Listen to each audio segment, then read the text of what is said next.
Meron ng adlaw sa Diyos, meron ng adlaw sa pagdaig o pagsimba. Ibayaw ang akong kamot, mulukso, masayaw, ingin o maghugyaw, palaan, dahlay kong na Diyos. Karoon ng adlaw sa Diyos, ng adlaw sa pagdaig o pagsimba, ibayaw ang atong kamot, mulukso, sayaw, singit o maghugyaw, balaan, damanan ng Diyos. Dagon ko ikaw, o Diyos na labing tamahanan, magtuboy ka sa aming pagsimba. O Diyos, naway kausapan hangtod sa kahangturan, dahil buntoy ka sa way katapusan. Karoon ng adlaw sa Diyos, karoon ng adlaw sa pagdaig o pagsimba, ibayaw ang atong kamot, muluksog mo sayaw, mulukso, sayaw, singit o maghugyaw, balaan, damhanan ang ng Diyos. Dagon ko ikaw, o Diyos na labing tamahanan, magtuloy ka sa aming pagsimba. O Diyos, naway kausapan hangtod sa kahangturan, dahil kuntoy ka sa way katapusan.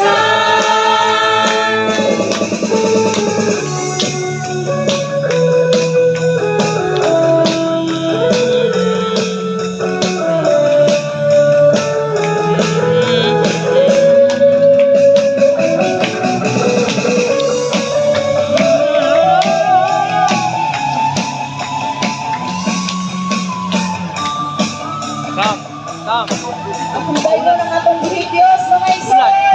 Dagon ko ikaw, o Diyos na labing tamahanan, magtuloy ka sa aming pagsimba.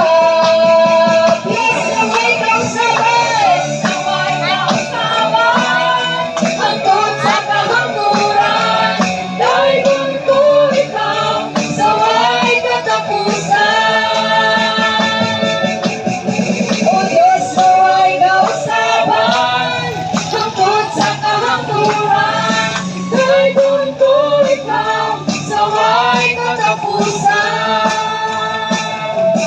Dahil kuntoy ikaw sa way katapusan. Dahil kuntoy ikaw sa way katapusan.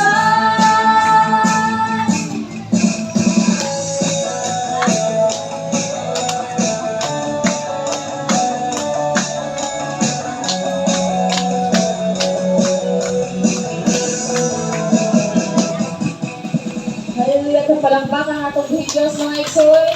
At padayon ka sa pag-awit ng ako niya, masisingkin sa man lang ko.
tubig. Nagpasalamat sa imong kaayo. Gibayran mo ako, pinaagi sa imong habiling dugo. Ikaw, Jesus, talaygon ka. Haling ka, sa balang korason. Nagpasalamat sa imong kaayo. Ibayran mo ako, pinaagi sa imong habiling dugo. Ikaw, Jesus, talaygon ka. Ikaw, Jesus, talaygon ka.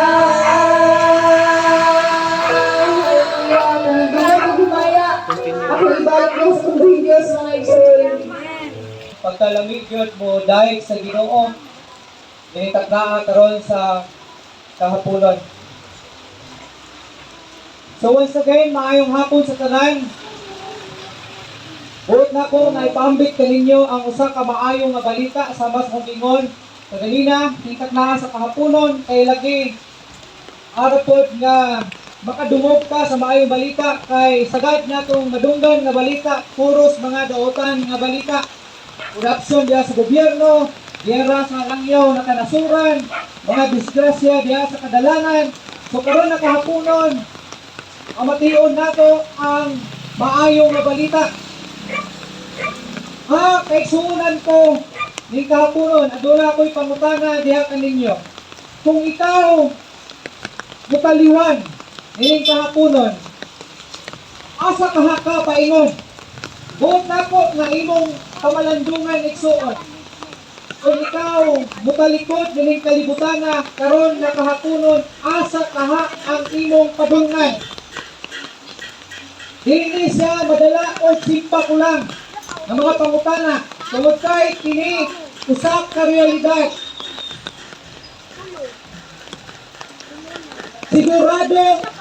Sigurado nga mga matay gayud kita. Wala pa natong pahibaluan kung kanus kita mamatay. Apan kini nga kamatuoran mao'y angay natong pamalandungan karon na kahaponon igsuon. Tungod kay anytime bisan unsang orasa moabot gayud si Mr. Kamatayon. Karon ang pangutana, kung moabot kanimo si Mr. Kamatayon o bubiya ka gayud dining kahaponon, asa kaha paingon ang imong kalag? Usa ka subo nga pamalandungon apan usa usab kini kapahinumdom ngani kanato na una pa moabot kanato ang kamatayon, makapangandam na kita. Kaya nga naman, tungod kay ang pulong sa Ginoo nagsugid na kitang tanan nakasala o nahilayo sa Dios. Huwag na mong ipasabot, kaayaw ang subang igsuon nga mutaliwan ka ni kalibutana nga diin wala dayon ka makasiguro kung asa ka paingon. Kitang tanan, ikaw o ako, kitang tanan nakasala. O ang Roma 6:23 nagsulti usab na ang bayad sa pagpakasala kamatayon. O ang Biblia nagsugid sa duha ka klase nga kamatayon. Ang una nga kamatayon, pwede ka pa nga makaikyas ni Nixon. Ang kamatayon sa imong pisikal nga lawas. Itang tanan, makasinati ni gawas lamang ni atong maabtan sa rapture o maabtan sa ikaduhang pagbalik sa Ginoo. Apan sigurado, samtang dili pa moabot ang rapture o ang ikaduhang pag-anhi sa anak sa Ginoo, makasinati gayud kita ni ining una nga kamatayon. Apan kining ikaduha nga kamatayon, pwede ka pa nga makaikyas ni ining igsuon. Ang ikaduha nga kamatayon, mao ang pagkapukan o pagkalaglag sa imong kalag diha sa kalayo nga walay pagkapalong. Pero igsuon, pwede ka makaikyas ni sama sa ingon. Makahatlok man siya. Pero samtang buhi pa ka, pwede nimo kining pamalandungan o pwede ikaw nga mo decide sa imong kagalingon na dili ka mo paingon ni alang dapita nga mao pagkapukan sa imong kalag diha sa kalayo nga pagkapalong, mawalay pagkapalong. Sama sa mong gingon, kitang tanan makasasala na supposed to be kita tanan makasinating niini nga kalaglagan sa atong kalag. Apan adunay good news igsuon. Ang maayong balita, gihigog pa ka sa Ginoo. Ikaw, ako, kitang tanan, sikin sa kaman, o sa kamang klase nga tao, gihigog pa ka sa Ginoo.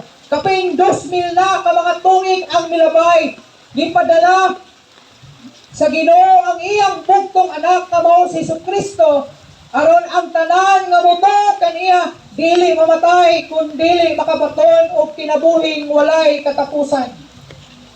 Igsoon, gihigog pa ka sa Ginoo. O buot sa Ginoo nga iya ikaw nga madala diha sa dapit nga gitawag og langit o paraiso. Apan ang desisyon naa sa imuha igsuon. Walay lain makaluwas ka nato, si Jesucristo lang yun. Mao ni ang iyang gipadala diri sa kalibutan. Ingon nga maoy atong ultimate sacrifice.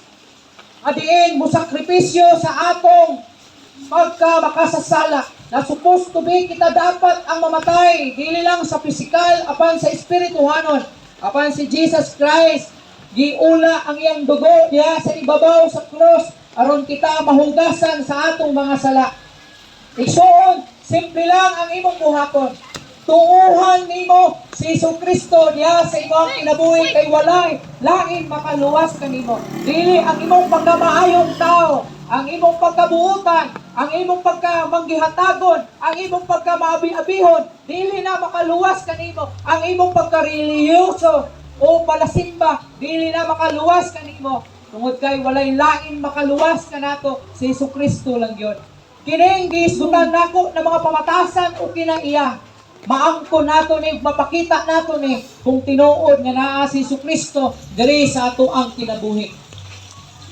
Usa igsuon, hagiton ko ikaw nga itugyan ang imong kinabuhi diha kang Ginoo Jesucristo. Ang pulong sa Ginoo nag-ingon sa Juan 14:6, ako ang dalan ug ang kamatuoran, walay makaadto sa amahan kundi pinaagi ka nako. Ang nagsulti niini mao si Jesucristo. Si Jesucristo lang yun ang dalan aron ikaw makapuyo dito sa langit o dito sa palasyo nga iyang giandam alang sa tanan nga motuo kaniya.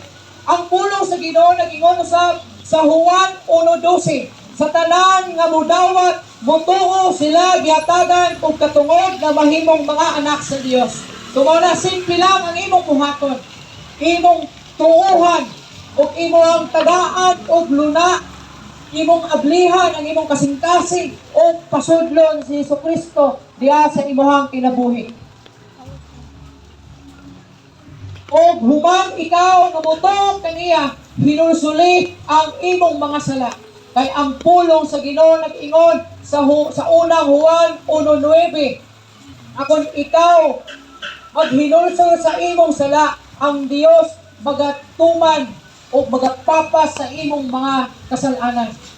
Usa igsuon, bisag unsa pa kadako ang atong kalapasan nga nahimo, ato kining pangayuan lang og pasaylo sa Ginoo, atong hinusulan ug atong tuuhan siya ug atong itugyan ang atong kinabuhi diha sa Ginoo.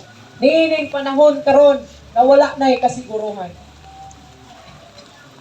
Umutan-aw ta sa mga balita, lain-lain na mga dautan na mga balita. O wala nagyoy kasiguruhan ang atong kinabuhi. O nang ang hagit nako igsuon, itugyan ang imong kinabuhi diha sa Ginoo. Kay diha kaniya adunay kasiguruhan.